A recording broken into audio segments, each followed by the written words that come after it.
নির্বাচনে খারাপ ফলের পর এই প্রথম ঘাটালে পা রাখলেন শুভেন্দু অধিকারী। মেদিনীপুরের সাংগঠনিক জেলার দায়িত্ব নিয়ে ইতিমধ্যেই দিলীপ ঘোষ এবং সুকান্ত মজুমদার সভা করে গিয়েছেন। এরপর ঘাটালে বিজেপির পক্ষ থেকে আয়োজিত পঞ্চায়েত কর্মশালাতে শনিবার 20 জুলাই সন্ধ্যায় হাজির হয়েছিলেন শুভেন্দু অধিকারী ঘাটাল শহরে। বৈঠকের পর সাংবাদিকদের সামনে বিভিন্ন প্রশ্নে বারবার মেচা ছাড়ালেন তিনি। এদিন শুভেন্দু অধিকারী বলেন, বেশিরভাগ জায়গাতে বিজেপি নির্বাচিত পঞ্চায়েত সদস্যের কাজ করতে দিচ্ছে না বিডিও। যেখানে কাজ করার সুযোগ রয়েছে সেখানে বরাদ্দ কম দেওয়া হচ্ছে। পঞ্চায়েত সমিতি গঠন করা হলেও স্থায়ী সমিতিতে জায়গা দেওয়া হচ্ছে না বিজেপি নির্বাচিত প্রতিনিধিদের।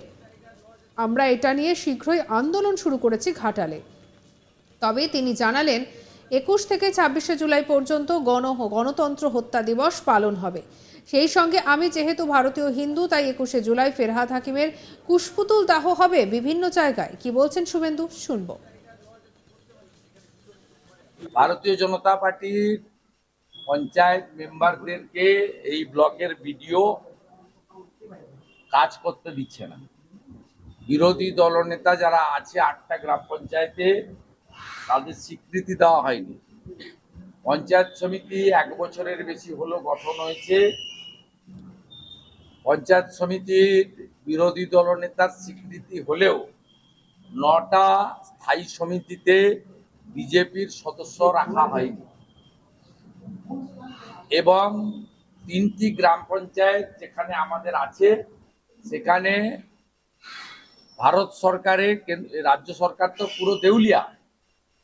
দ্বাদশ অর্থ কমিশন থেকে শুরু করে যে অর্থ ভারত সরকার পাঠাচ্ছেন তার বরাদ্দ যথেষ্ট ন্যূনতম ভাবে করা হচ্ছে বিজেপি জিপিতে। টিএমসি জিপি যেখানে 15th ফিনান্সে 2 কোটি টাকা পাচ্ছে, সেখানে বিজেপি জিপি 56 লক্ষ টাকা পাচ্ছে। এমনকি গ্রাম পঞ্চায়েতে সাধারণ সভা অনিয়মিত হচ্ছে এবং গ্রাম সংসদের সভাতে লুকিয়ে লুকিয়ে ভোটার লিস্ট ধরে রেজুলেশন করা হচ্ছে, জনগণকে জানতে দেওয়া হচ্ছে না। আমরা আজকে 65 জন নির্বাচিত প্রতিনিধির সঙ্গে ঘাটাল বিধানসভার বসেছিলাম। তাদেরকে কিছু কাজ দিয়ে গেছি, তাদের অসুবিধাগুলো শুনেছি। বিধায়ক এবং জেলার সংগঠনকে কিছু গাইডলাইন দিয়ে গেছি as a leader of opposition, এবং আগামী 1 মাস বিডিওকে সময় দিয়ে যাওয়া হলো। আগামী সেপ্টেম্বর মাসে, যদিও আমাদের এখানে ছাপ্পা মেরে যিনি এমপি হয়েছেন, যিনি এনামুলের ভাইয়ের কাছ থেকে দামি মোবাইল ফোন, দামি ঘড়ি ইত্যাদি ঘুষ নিয়েছেন, তিনি বলেছেন যে এবারে পাঁশকুড়া থেকে ইড়পালা ট্রেনও চালু হয়ে যাবে, আর এবারে আশা করি ঘাটালে জল জমবে না। ঘাটালে যদি সেপ্টেম্বর মাসে নৌকা না চলে, তাহলে সেপ্টেম্বর মাসেই বিডিও অফিসের বাইরে শান্তিপূর্ণ গণতান্ত্রিকভাবে নাগরিকদের জমায়েত হবে, বিজেপিটা অর্গানাইজ করবে। আমি সেখানে বক্তব্য রাখব এবং যেভাবে এখানে ভারতীয় জনতা পার্টির নির্বাচিত সদস্যদের বঞ্চিত এবং জনগণের কাছে অপদস্থ করার একটা চেষ্টা হচ্ছে, তাকে প্রতিহত করা। আমি শুভেন্দু অধিকারী, আমার প্রথম পরিচয় আমি ভারতীয়, দ্বিতীয় পরিচয় আমি হিন্দু। আমি হিন্দু হিসেবে পশ্চিমবাংলার হিন্দুদেরকে বলেছি আগামীকাল ফিরহাদ হাকিমের কুশপুতুল দাহ করতে। আমার আহ্বানে যারা সাড়া দেবেন তারা করবেন। আমার পার্টিও 21 থেকে 26 ঘোষণা করে সেই কর্মসূচিকে স্বীকৃতি দিয়েছে। লোকসভা নির্বাচনের মুহূর্তে পশ্চিম মেদিনীপুর জেলার প্রার্থী নির্বাচন থেকে নির্বাচন পরিচালনার ব্যাটন শুভেন্দু অধিকারীর হাতে ছিল বলেই দাবি বিভিন্ন রাজনৈতিক মহলে। এমন দাবি বিজেপির নেতাকর্মীদের। সেই হিসেবে নির্বাচনের সেই সময় মেদিনীপুরের সাংগঠনিক জেলা এবং ঘাটাল সাংগঠনিক জেলার রাজনৈতিক বিভিন্ন কর্মসূচিতে তিনি হাজির হয়েছিলেন।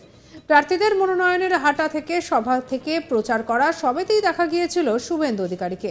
কিন্তু ফলাফলে দেখা গেল হিতে বিপরীত। দিলীপ ঘোষ সহ যে সমস্ত নেতৃত্বরা পশ্চিম মেদিনীপুরে বিজেপির উত্থান ঘটিয়েছিলেন তাদের অনুপস্থিতিতে বিজেপির ফলাফল তলানিতে। এরপর দলের নির্দেশে পুনরায় দিলীপকে খুঁজে পাশে নিয়ে খড়গপুর থেকে নিজেদের উত্থানের ঘোষণা করেছেন সম্প্রতি বিজেপির রাজ্য সভাপতি সুকান্ত মজুমদার।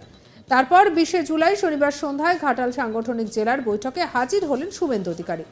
বিজেপি নির্বাচিত পঞ্চায়েত সদস্যদের নিয়ে পঞ্চায়েতের কর্মশালা ছিল দলের পক্ষ থেকে ঘাটাল শহরে, আর সেখানেই বৈঠকের পর কথায় কথায় সাংবাদিকদের সামনে মেজাজ হারালেন তিনি। তবে সাংবাদিকরা বিজেপির নেতা কর্মীদের সাথে শুভেন্দু অধিকারীর বিভিন্ন মতপার্থক্য জনিত প্রশ্ন করলেই বারবার মেজাজ হারাচ্ছিলেন তিনি। কি বলছেন শুভেন্দু, দেখুন। না, আমি কোনো মন্তব্য করব না। আপনার প্রশ্ন করার অধিকার আছে, আমার উত্তর না দেওয়ার অধিকার আছে। আর আমি আমার ভারতীয় জনতা পার্টির কোনো সহকর্মীর কোনো মন্তব্য সম্পর্কে সাংবাদিকদের সামনে বলি না। এটা আমার আজকের নীতি নয়।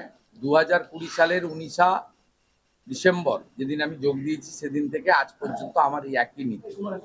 আমার ভারতীয় জনতা পার্টির যে কোনো সতীর্থ সম্পর্কে, তার কারা কোনো মন্তব্য সম্পর্কে আমি আপনাদের মতো সংবাদ মাধ্যমের সামনে বলি না।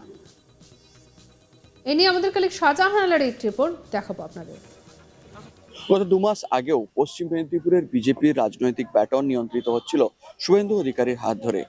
মেদিনীপুর লোকসভা এবং ঘাটাল লোকসভা 2 এলাকার প্রার্থী নির্বাচন এবং তাদের পরিচালনা করা নাকি সবটাই হচ্ছিল শুভেন্দু অধিকারীর ইশারাতে। দিলীপ ঘোষ থেকে সুকান্ত মজুমদার ছিল এখানে গৌণ। সেই এলাকার নির্বাচনী ফলাফলে ভরাডুবির পর প্রথম পশ্চিম মেদিনীপুরের ঘাটালে হাজির হলেন শুভেন্দু অধিকারী। পঞ্চায়েতি কর্মশালা, অর্থাৎ যেখানে বিজেপি নির্বাচিত পঞ্চায়েতের সদস্যরা রয়েছেন তাদের নিয়ে একটি দলীয় কর্মশালায় হাজির হয়েছিলেন তিনি।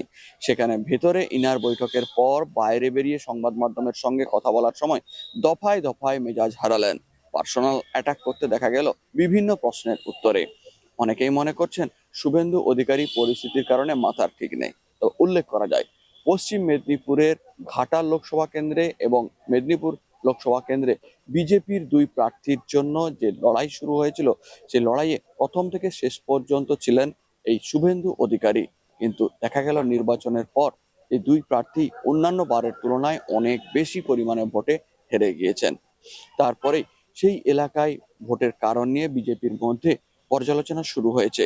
অনেকেই মনে করছেন যার হাত ধরে উত্থান হয়েছিল সেই দিলীপ ঘোষকে এখানে সরানোটাই অনেক বড় ভুল, যা দলের ভেতরে একটা গোষ্ঠী কোন্দল পরিস্থিতি তৈরি করেছে। সেই দিক থেকে তারপরেই দেখা গেল বিজেপির রাজ্য সভাপতি সুকান্ত মজুমদার ও দিলীপ ঘোষ খড়গপুর শহরে এসে পুনরায় একটি দলীয় বৈঠক করে নিজেদের উত্থানের কথা ঘোষণা করলেন নতুন করে, যেখানে ছিলেন না শুভেন্দু অধিকারী। অর্থাৎ অন্যান্য খবরের জন্য সাবস্ক্রাইব করুন চ্যানেলটিকে।